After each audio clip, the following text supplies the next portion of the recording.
102. האם אתה יודע מה המהירות מותרת כאן? עכשיו נראה 60.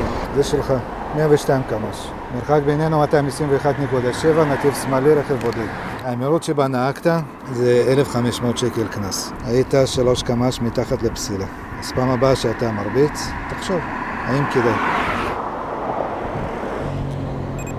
94. 94 קמ"ש, מרחק בינינו 148.3 מטר בזמן המדידה. נתיב ימני, רכב ראשון בשיירה. גובה הקנס שאת אמורה לקבל זה 750 שקל ו8 נקודות.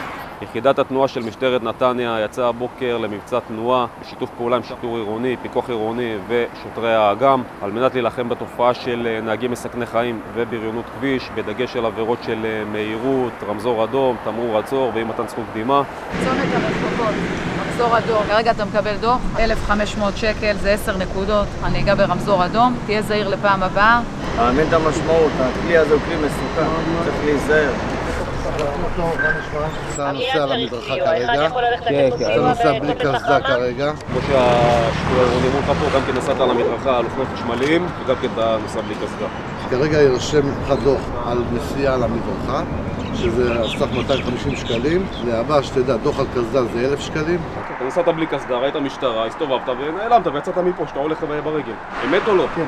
אתה מקבל דוח על זה שנסעת בלי קסדה על קורקינט חשמלי, בנוסף אין לך רישיון נהיגה. יש לך 90 יום לשלם, 1,000 שקל. זהו, בוא תחתום לי פה בבקשה.